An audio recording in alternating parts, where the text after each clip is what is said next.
Thank you. Thank you so much. Thank you for the welcome, and it's really great to conclude this extremely interesting day of ideas and approaches with our own space opera, Star Choir. So we're going to tell you a little bit about that today.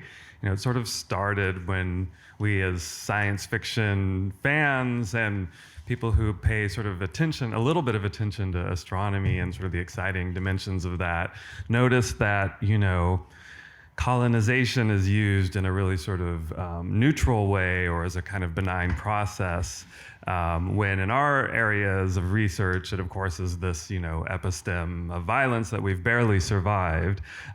So we wanted to sort of bring that into the science fiction genre with an opera that thinks about space exploration, with that as part of it.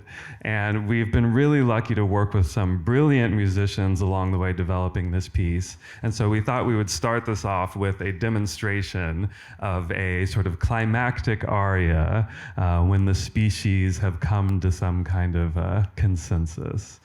So Kelci Hahn and Derek Stein, thank you so much for being here. And let's hear a little bit of Hive, it's called.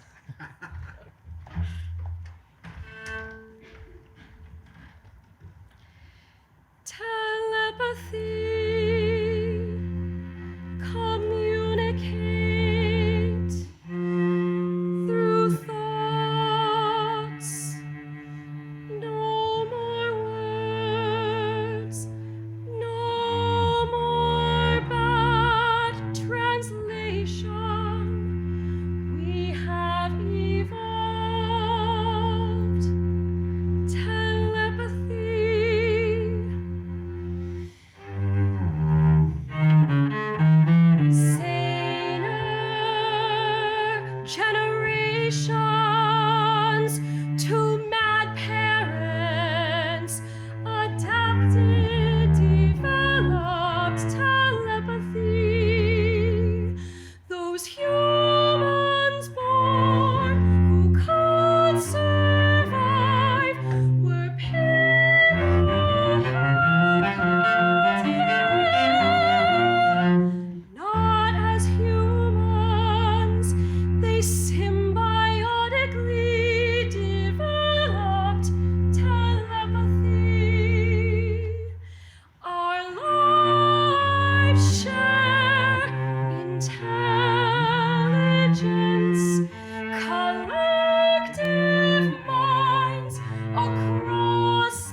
so much. That's always really fun for me to hear as the composer of this piece.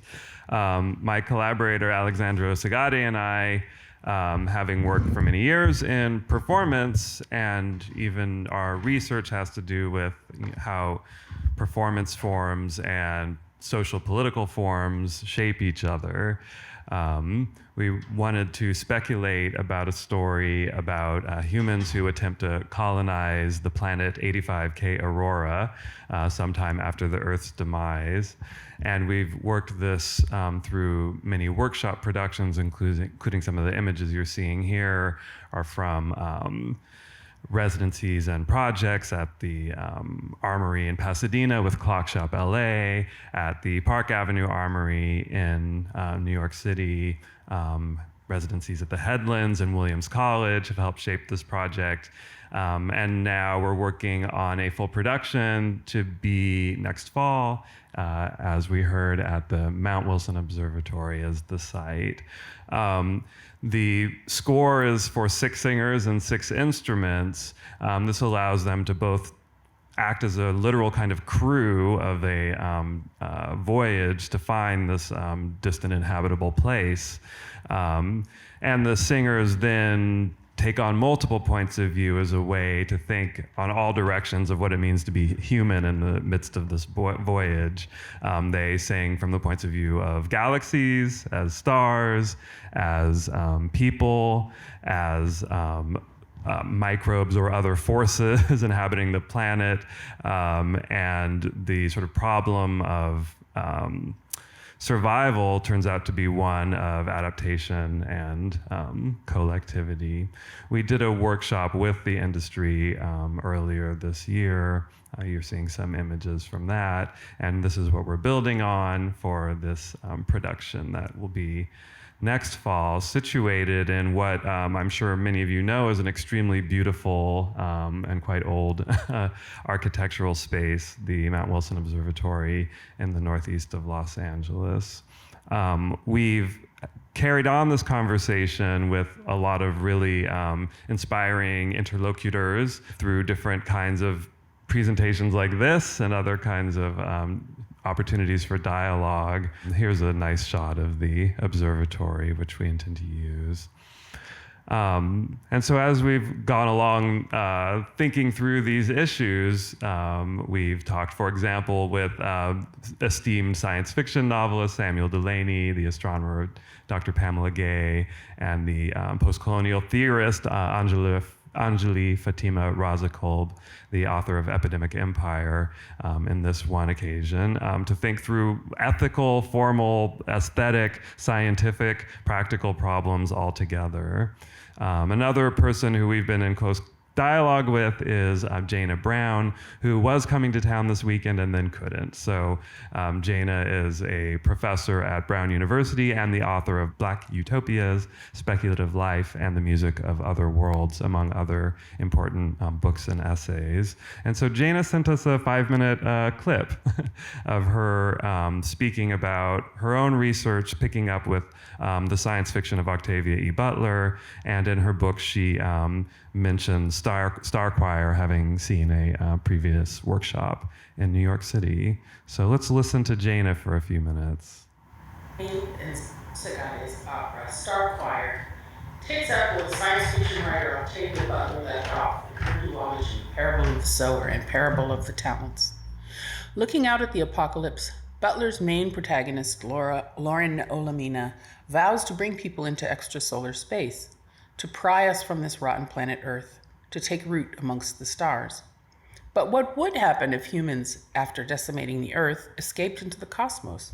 What would they encounter, and how would they respond and adapt?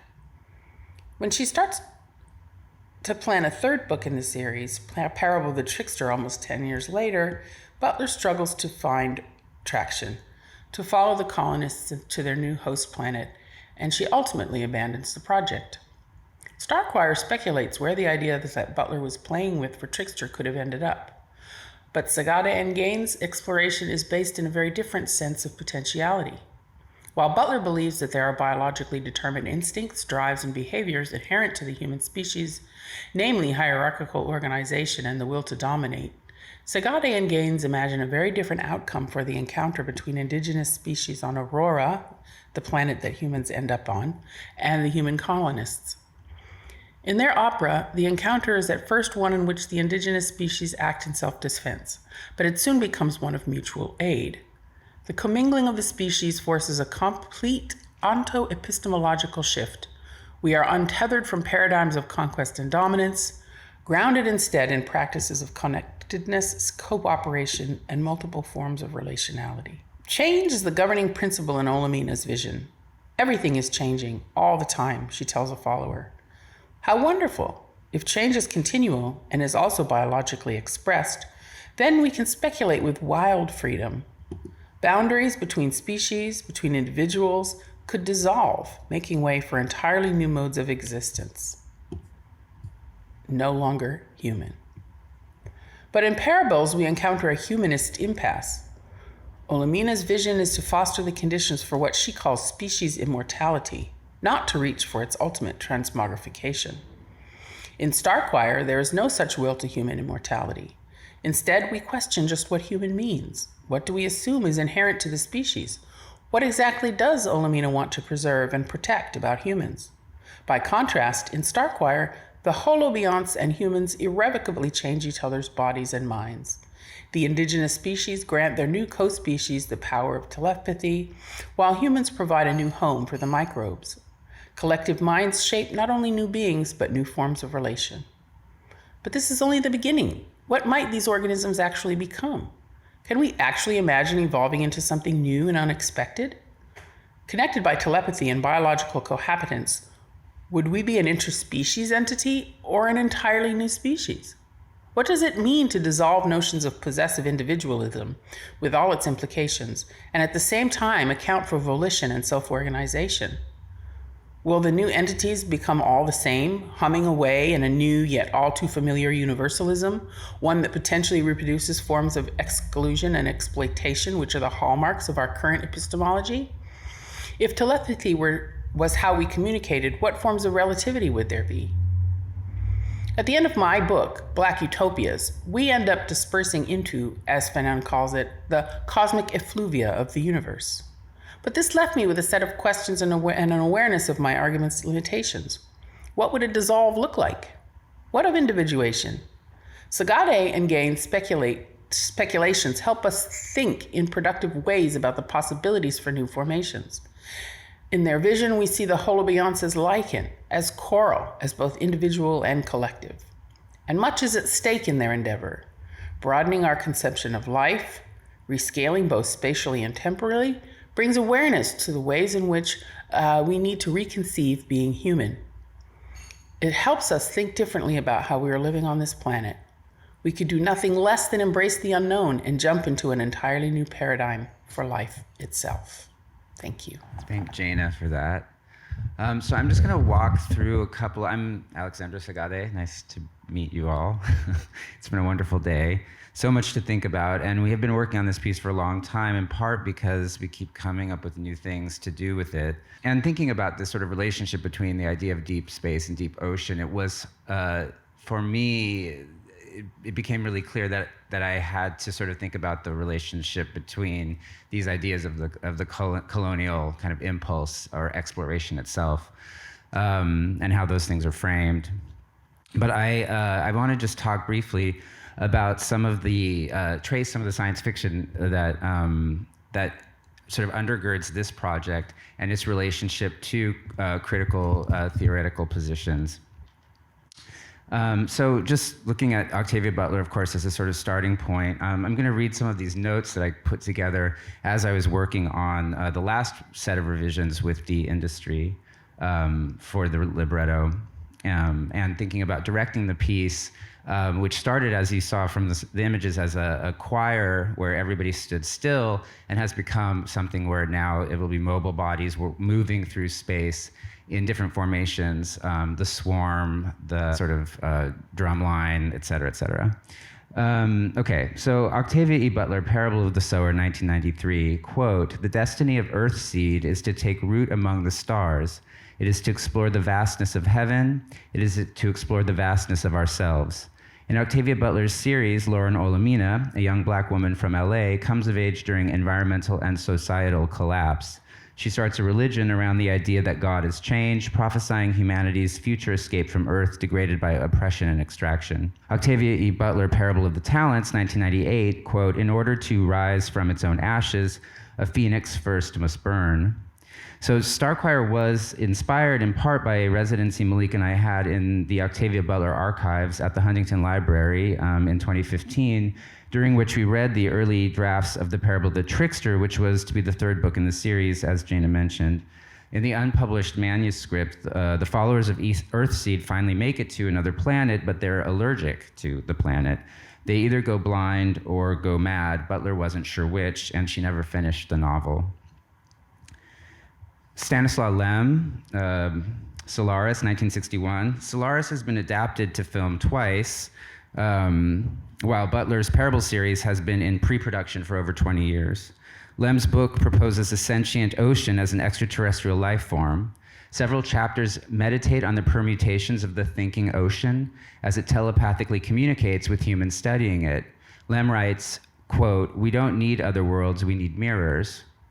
One thing I noticed about this book when I was rereading it is something that you often forget. The white male protagonist, Chris, is visited by the alien in the guise of his dead white girlfriend. But before that, the alien took the form of a black woman in a grass skirt, as she's described, roaming the spaceship.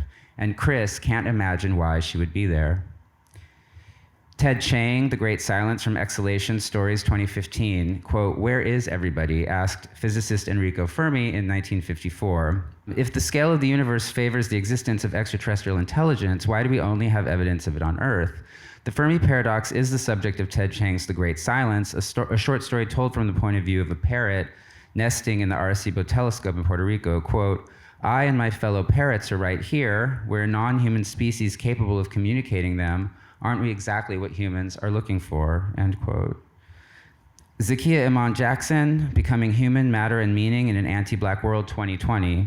Quote, "One of the most challenging dimensions of the 1985 story Bloodchild by Octavia Butler is that it suggests communicability across speciated worldings is possible, while also foregrounding that communication is marked by opacity. Butler reveals that parasites and microorganisms mark the limit of liberal humanist conceptions of subjectivity. Does such a limit foreclose the possibility of mutual symbiosis, or is abject parasitism the only interpretive frame available?" End quote. Bloodchild is about a society of insects who raise humans as hosts for their larvae. Samuel R. Delaney Dahlgren, 1974. In a 2020 online discussion about Star Choir hosted by Williams College, panelists included Dr. Anjali Fatima Raza Kolb, Dr. Pamela Gay, and Samuel R. Chip Delaney, who is often referred to as the first Black science fiction author. The three agreed that the current state of space travel, dominated by white male billionaires intent on putting fulfillment centers on Mars, that's my interpretation, was a bad look. Delaney told me my libretto would be improved by more individuation of the characters. I had written the song cycle from shifting collective points of view using the pronoun we instead of I. Delaney's novel Dahlgren describes an anarchic post-apocalyptic city in which, quote, "The miracle of order has run out and I am left in an unmiraculous city where anything may happen." It always bothered me that Kid, the protagonist of Dahlgren, goes around with one bare foot. Delaney explained in a recent conversation that he has both a shoe fetish and a foot fetish, and that is why. Ursula K. Le Guin, The Dispossessed, 1974, you cannot, quote, "You cannot buy the revolution, you cannot make the revolution, you can only be the revolution." Le Guin's novel describes two worlds, patriarchal capitalist resource-rich Urus and its moon, the collectivist desert Anaris. Shevik, the protagonist, realizes shuttling between these two worlds isn't so bad when he meets a survivor of our planet. She tells him, quote, "My world, my Earth, is a ruin, a planet spoiled by the human species. We destroyed ourselves, but we destroyed the world first," end quote. Samuel R. Delany, Trouble on Triton, An Ambiguous Heterotopia, 1976, quote, "Everyone in a position of authority is hysterical, and everyone else is pretending to be asleep," end quote. Triton was Delany's response to Le Guin's Dispossessed. On Triton, a moon far from ravaged Terra, radical democracy is performed. People change sexes and races with simple operations, and each person follows the laws of the party they voted for. Was Butler's unfinished novel about a planet allergic to humans who are allergic to it also a response to Delany's decadent queerness, to Le Guin's feminist positivism, to Lem's psychotic white male supremacy? If so, I get why she didn't finish. In my own response to Delany's critique of my work, I eventually gave the colonists in Star Choir individual names, but they forget them by the end of the opera. N.K. Jemisin, The Stone Sky, 2017, quote, "Some worlds are built on a fault line of pain. Don't lament when those worlds fall. Rage that they were built doomed in the first place," end quote. In Jemison's Broken Earth trilogy, geology, not astronomy, is the science of the fiction. In touch with the sentient Earth, the orogenes, an oppressed population with the power to make earthquakes, caution us to connect to the ground we stand on or risk getting lost in the stars. Donna Haraway, Staying with the Trouble, Making Kin in the Cthulhu Scene, 2016, quote, "With all the unfaithful offspring of the sky gods, my littermates who find a rich wallow in multi-species muddles, I want to stay with the trouble, and the only way that I know to do it is in collective thinking," end quote, writes Haraway, who argues that the Cthulhu Scene, a reference in part to Lovecraft's ancient alien who sleeps in the ocean, is an epoch dominated by creepy crawlies, microbes, and bugs, which precedes and follows the human-dominated Anthropocene and its sub-eras Capitalocene, Plantationocene.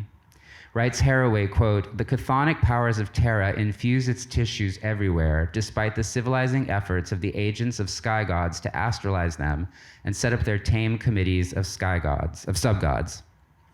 In Star Choir, the sentient biome is aware, from its cavernous depths to its onyx surface to the shimmering aurora of its atmosphere, its life forms are entwined like lichen, communicating through what we might call thought or feeling.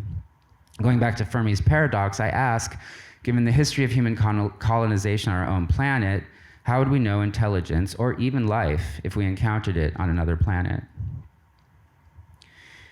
A.E. Waite's 1910 book, The Pictorial Key to the Tarot, quote, "The star, hope and bright prospects reversed, loss, theft, arrogance," end quote. Olaf Stapledon, Star Maker, 1937, quote, "In every one of these chrysalis worlds, thousands of millions of persons were flashing into existence, to drift gropingly about for a few instants of cosmical time before they were extinguished. Most were capable of the intimate kind of community which is personal affection, but for nearly all of them, a stranger was ever a thing to fear and hate." Olaf Stapledon was a science fiction writer whose stories read as history books for the future. In Star Maker, he follows the life cycle of a solar system. Quote, "The cosmos, once a swarm of blazing galaxies, each a swarm of stars, was composed wholly of star corpses. Upon these gigantic worlds, the ultimate populations had created here and there, with their artificial lighting, a pale glow," end quote. This is the mood board for Star Choir. Very proud of it, I don't know. Star Choir, Alexandro Segade, Malik Gaines, 2016 to 22. The opera ends with the colonists relinquishing their humanity in order to survive. For a time, the planet and its world makers are one. Then the nearest star goes supernova. The galaxies sing. Planets hover near us. Planets crowd our space. They think that they matter to us. We will take them with us. We are stars, and when we die, we will take them all with us. You will die in time. Take care. Give life time. So while we were working on the last iteration of Star Choir, we thought, we wanted to work with different modes of music making, of sound making, of improvisation and working together. The planet is already occupied by sort of multi-species organisms that are actually in some kind of sentient conversation with one another before the humans arrive, but humans don't think of lichen and coral as, being like equal partners in anything, so they don't notice it. But eventually they become a part of it, and that's what the telepathy song that Kelci's beautifully performed for us at the beginning was sort of about. But this song comes a little bit before it in the sequence, and it's an improv. Malik wrote the score, so we're going to try to play it. And I also thought that because it is about sort of enacting this idea of the holobiont, which is a multi-species organism, that if you are compelled in any way to join the score, Join the vocalization. The instructions are pretty clear here. A leader leads the phrase, and you have to respond vocally with 5 options. You can create a near echo of that line, a far echo, a mocking intonation. It can be soft spoken, or it can just be a single pitch. Those are the 5 ways you can respond, and you just try different approaches each time. So I think since Kelci's the expert here, Kelci's gonna start each phrase, and we're gonna improvise our way through this. Coral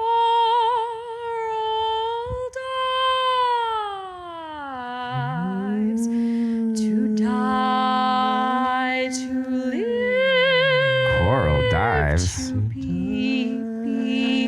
to die, to live, Is the like is us, is us, is us. coral is the Lichen hums to play, to strum,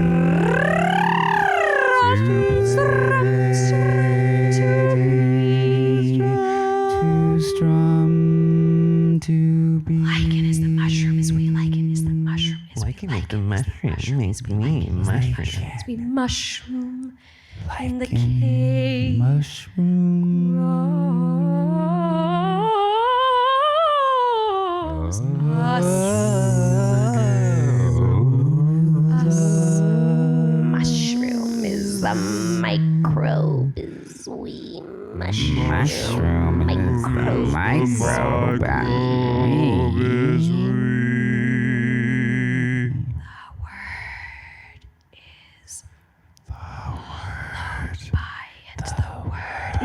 Hollow by, and the word is hollow.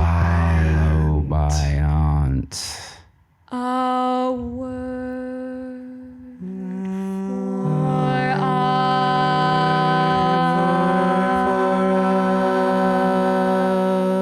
us. Remember where we came from. Remember where we came from. Our host, our world. Our host, our world is Our host, our world is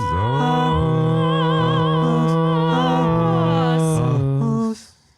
Bacteria, archaea, viral, we. Bacteria. Archaea. Viral.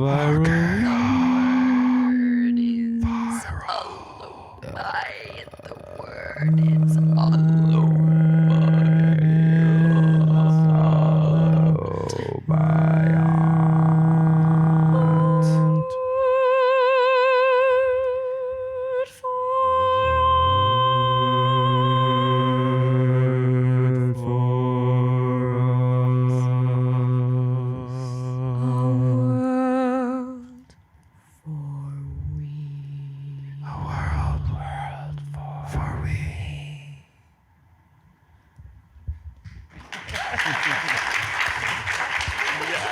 That's fun. I'm going to Thank be you, an Kelci. opera That was singer fun. now. Yeah.